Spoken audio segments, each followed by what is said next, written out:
Welcome back YouTubers to my channel of an everyday life of an Aspie. If you're new to my channel, I welcome you all. I'm Aspie. I'm all about creating mental health and awareness and sharing my life stories. So if you're into any of these and many more, feel free to subscribe on the bottom right hand corner of the screen and turn on the notification bell for future videos. Today is going to be a video based on another interview kind of podcast video series that I'm doing right now to create an awareness and understanding for you guys of different people that I'm inviting on my channel right now that are willing to be brave enough to share their life stories and experiences with whatever mental health condition or disorder that they have. Today I'm going to introduce to you today is Jade from Jade's channel, which I'll link it in the description anyway, and I'll kindly let her explain more about herself. So and for the do, thank you Jade for coming on, and let's start. The very first question was, what's your name and your channel name? Hi everyone, I'm Jade and I'm making this to help Aspie Answers with her channel.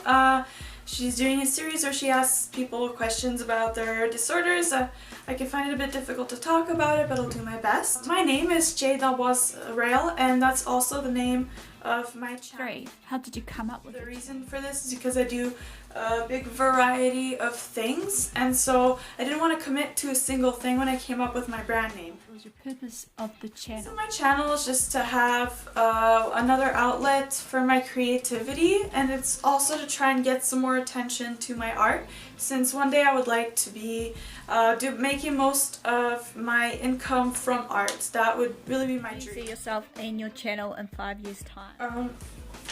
In 5 years, I would like to have a lot more engagement on my channel, maybe some more subscribers, be able to do more collaborations with people like this. That would be really great. And just getting more attention to my art would be amazing. Now, this is based on her condition, generalized anxiety disorder, as she will clearly mention. So the questions I'm going to address in this part of the collab to her, if she's brave enough, this is what is GAD or generalized anxiety disorder? Is GAD or generalized anxiety disorder.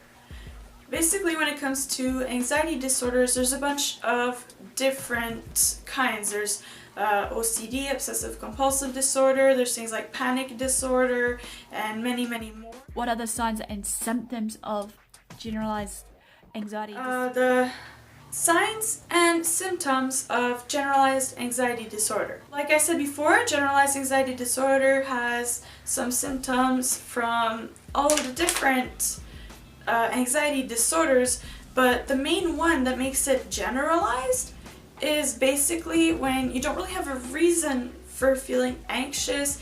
You feel anxious without really any trigger or reason, and you just basically feel anxious pretty much all the time. If you want to look in signs in yourself and others, just ask yourself, like, when was the last time I didn't feel anxious? What is the reason that I'm feeling anxious? If you don't really have an answer for that, it might be generalized anxiety disorder. If you do have answers for that, then maybe you have a different anxiety disorder. Either way, you should definitely go see a professional if you think that you may have an anxiety disorder or anything else for that matter.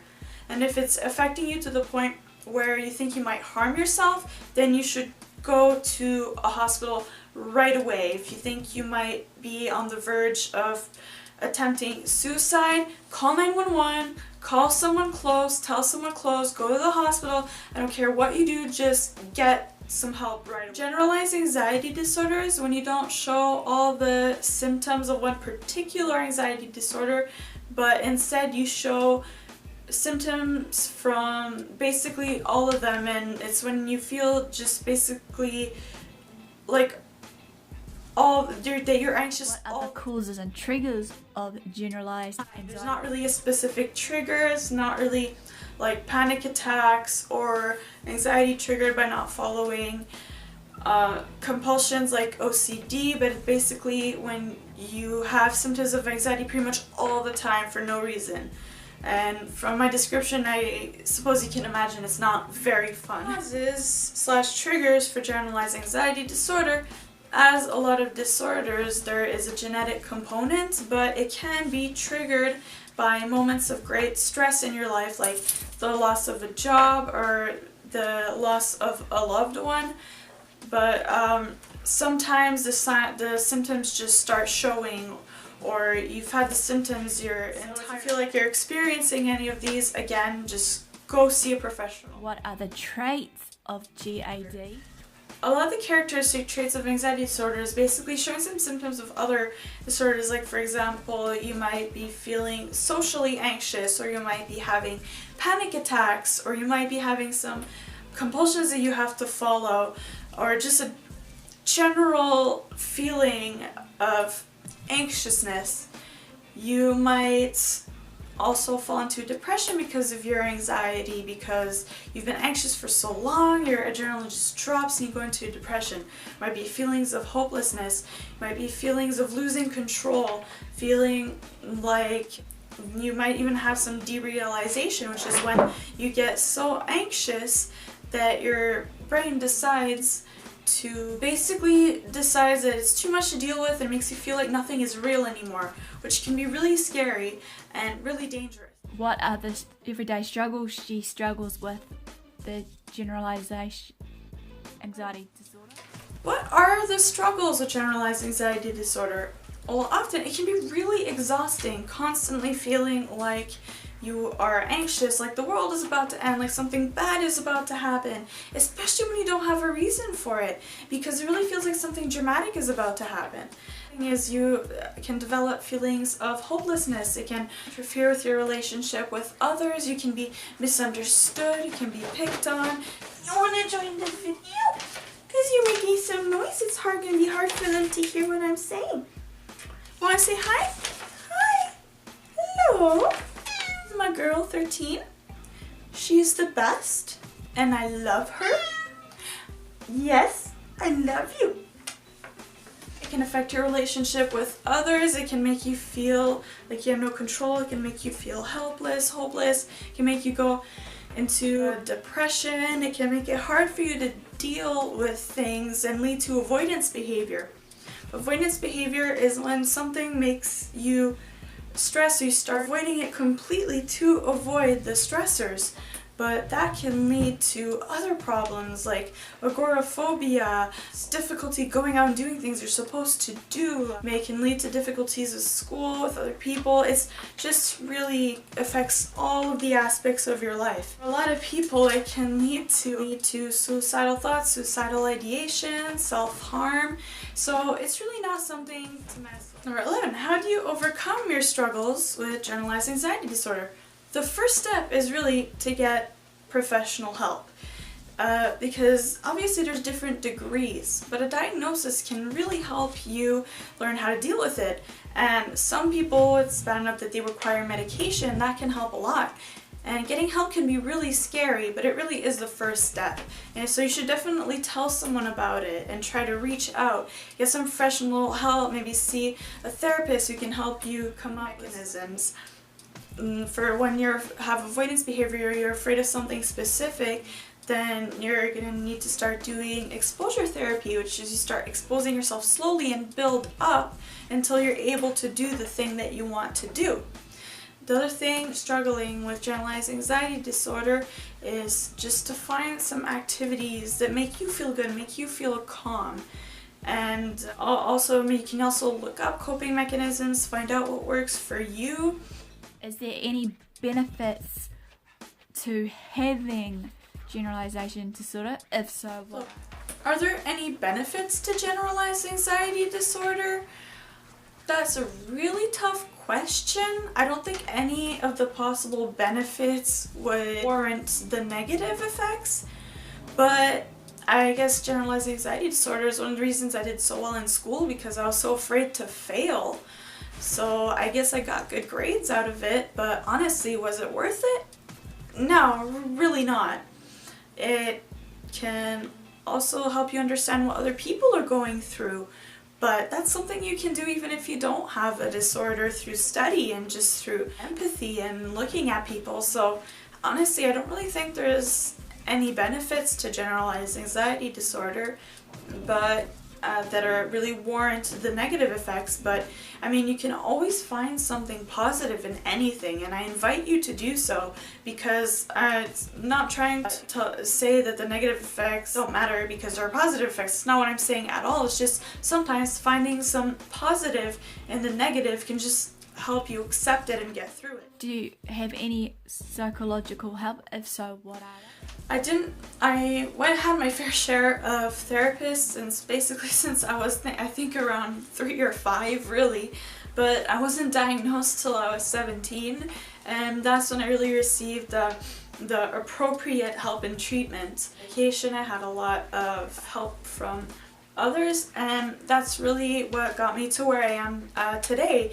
Without the professional help that I got, I wouldn't be here talking to you today. I can guarantee you that. So I know I've been stressing the importance of professional help a lot, but that's because it is very important. 11. What skills, tools or methods do you use to help you to cope in everyday situations? The skills and tools and all that I have to cope with my illness, one of the main ones is medication, and I'm not saying everyone should be on medication. There's different degrees. It doesn't work for everyone, but in a lot of very severe cases it can be a necessity, and it can be hard to accept that. But I mean, sometimes you just gotta do what you gotta do. I also had a lot of therapists who helped me, and I have a great support network with my friends and my family. Really lucky to have them, and I love them all. If you don't really have that kind of support from your friends and family, like you know, you can make your own family. Your family isn't the people that are related to you or the people that happen to be in your life. It's the people that you build a relationship with and that you like want to be with family. That's going to be your real family in the end.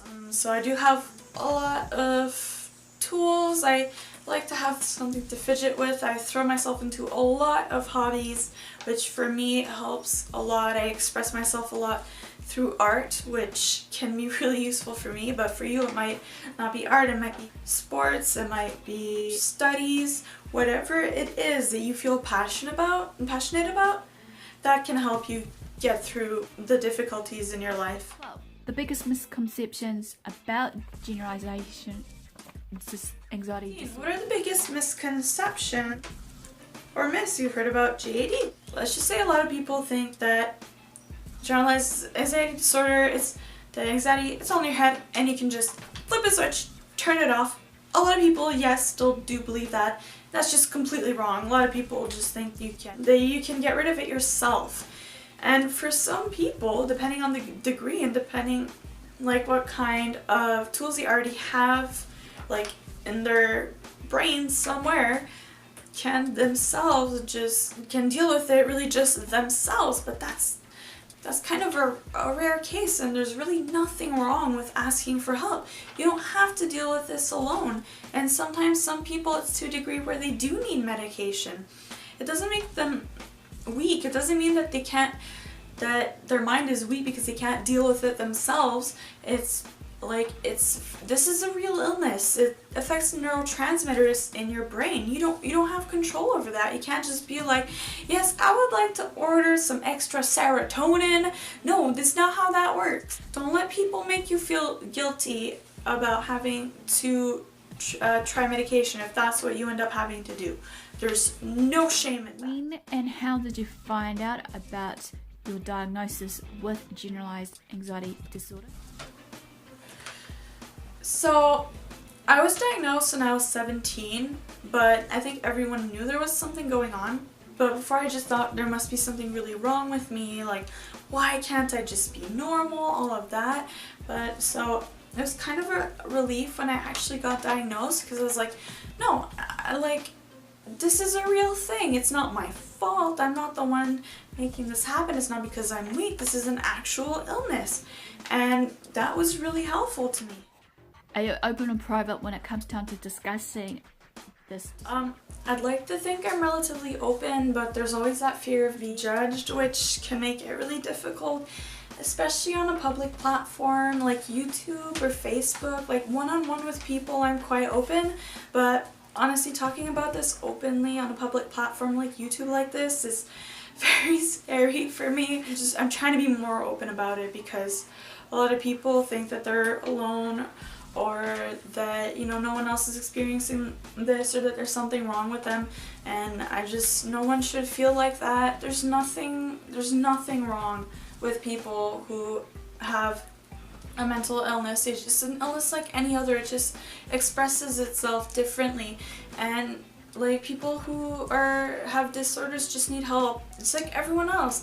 Everyone needs help once in a while. Just some need more specialized help. There's nothing wrong with that. What's helped you to deal with this on the daily? Well, I have an extremely supportive family and network of friends, and I'm really lucky to have them. I really try not to take them for granted. And art has also helped me a lot. I'm also completely 110% in love with animals. Animals can really help you. There's a reason there's pet therapy. Cat with me, and just interacting with animals has helped a lot. Can get out of the house to do some exercise is really helpful. And this is gonna sound really weird, but one thing that's helped me a lot is the show My Little Pony Friendship is Magic. It just makes me feel better right away. There's some great lessons in there, and it's just a very happy, colorful show, and it's just really nice to have a wholesome, colorful, nice show when you're feeling down and Your illness stopped you from doing anything? If so, what are? Oh boy, there are many things that my illness has stopped me from doing. I had to take a few semesters off school because of it. That really sucked for me because I love school and I love learning and staying on track with my schooling. So that was a hard blow to my ego, I guess, and that was hard to accept.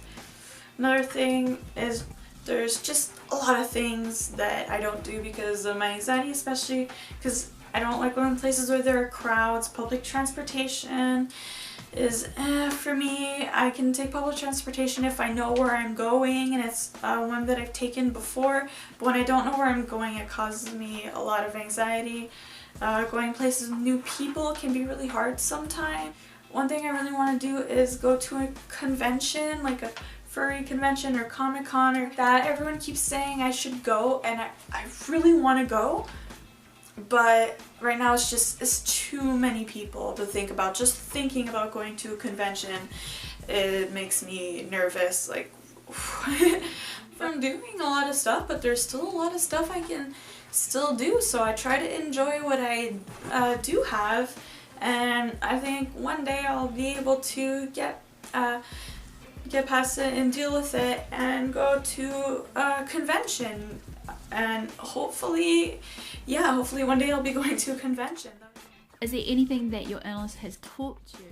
My condition, it's kind of hard to differentiate what I learned from my condition and what I learned from the rest of my life, because I've pretty much had it my whole life, and it pretty much affects every single aspect of my life. So that's a little difficult to answer, but I think it's mostly taught me how to understand different people's perspectives. My moods and perspectives on life can change very quickly, and I know how much perception can change the world, how you view the world around you. Like, a lot of people have a very set way of seeing things. Like, this is how I see things, that means everyone else must see things exactly the way I do. But I know that's not the case. Everyone sees the world differently, and they're all valid ways of seeing the world, and there's no way of knowing if your way of seeing the world is the right way, because there is no right way. So you can't say, this is the way I see the world, and that means everyone else's way of seeing the world is not right. That's just not how it works. The way that you see the world, your perception, changes absolutely everything about the world around you. It shapes how you interact with the world, how you see the world. So you can't just say, no, that way of seeing the world is wrong. That's just not how it works. Can you describe what it's like to deal with your illness on a day-to-day basis? I don't want to go too much into that, because I have been through some very dark times that I'm not sure I should describe in detail on camera, but generally it's just, you really do need a strong support network, because little things can just be very difficult for you, and it can be unpredictable. One day you can be very much up to going out with your friends, going on an adventure, you plan it, and then the next day you're just not in a position to do it, and you have to cancel. It makes things complicated with friends. It can make things complicated with school when the first thing when you wake up is a panic attack, and you just feel like you can't face school that day. That can be really difficult, and it really affects every single aspect of your life. So don't try, like, you shouldn't try to tell people like, oh no, you should be able to do this, or you could do this yesterday, why can't you do it today? Because it's not a predictable thing. And trust me, the person that you want to tell this to is probably doing their best. To your family and friends about your advice, what I give to friends and family, I would say just please try not to feel guilty. Don't blame yourself. I think one of the most powerful things that anyone has ever said to me, which was what my mom told me at a very dark time, was this is not your fault. So I just want to tell you right now, if you're experiencing anxiety or any other mental illness, it is not your fault. You did not do anything to deserve this. You did not ask for this. You didn't do anything wrong. And it's just not your fault. This is happening to you, not because of you. Main piece of advice, my second piece of advice is, if you can, get professional help. If your therapist is making you feel guilty, they're not the right therapist. Try to find someone different. Because, therapists are just like everyone else in every other job. Not all of them are the best. Some of them won't work for you. Some of them may not have the right approach. So if it's not working for you, find someone else. What relationship advice would you like to give to us today, or to just anyone in general that may be watching this about your disorder? I would say I think just try to get yourself to a point where you're doing well and you have a handle on your symptoms, and you know who you are, what you want, how you interact with people, how you exist in the world. And when you have that solid view of yourself and your life and what you want, then it would be the time to find a relationship. Because if you're not in a good place when you start a relationship, you won't be in a good place to do things to make it work, and you won't be in a good place to notice if maybe the relationship isn't like 100% right for you. So you really need to wait until you've got yourself settled, you know what you want, you know who you are, and that would be my main relationship advice. What made you decide to talk about mental health on your channel? So what made me decide to talk about mental illness on YouTube is I was actually inspired by a YouTuber called Indie Andy, because like I said, I can find it really difficult to talk about this. You never know how people are going to react. I don't want to portray myself as this all-knowing person who knows exactly what you're going through and knows exactly what you should do, because that's not what I'm trying to do at all.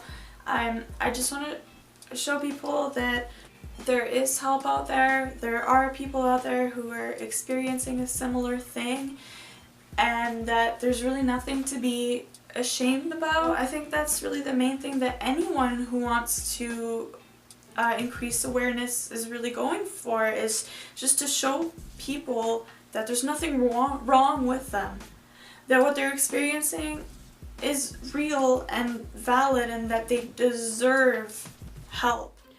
Is there anything else you would like to add before we close this introductory video about you? If so, what is it? I leave you here today is I would like to reiterate a few things, which is get help if you can. If you think like you may be in danger of harming yourself, get help right away. Call an ambulance, go to the hospital, just anything you need to do to make sure you're safe. 3. And just to say thank you to Aspie Answers for having me on her channel and giving me this opportunity. And thank you all so much for listening to me ramble. I really appreciate that, and I really hope you got something out of this. I know it's some pretty basic stuff, but I don't know, people really need to know that there is help out there and that what they're going through is real and valid and it's not their fault. So, thanks. You gonna say bye-bye? Oh, baby! My baby girl wants to say goodbye. I'm gonna say goodbye. Bye-bye. I love you. And also in this, I want to thank Jade for being brave enough today. I know it's not easy, and thank you for joining me today or joining my channel and giving us a lowdown of what life is like with generalized anxiety disorder. Again, the link will be in there in the description below of the channel, so pop over to show your support. Say that Aspie shouted her channel out for her. Show her support by giving her some love and just maybe commenting either below my channel or her channel when you do pop over.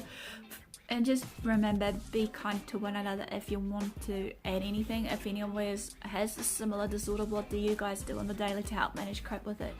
Is there any similarities to what she was discussing? Can you relate? If so, what is the correlation that you have noticed of this? So don't further ado, guys, don't forget to subscribe to my channel on the bottom right hand corner. Feel free to turn on the notification bell as well for future updates like these and many others that will come into about. Feel free to also share these videos around to family and friends. Feel free to also, as I said before, with this Patreon account, it has been started up only for 2 weeks now. Basically, if you would like to donate to the projects I'm pushing on forward for before the end of the year, at least to start one of them out of the 3 or more that you may have watched. If not, I'll link it in the eye bar above me as well as in the description.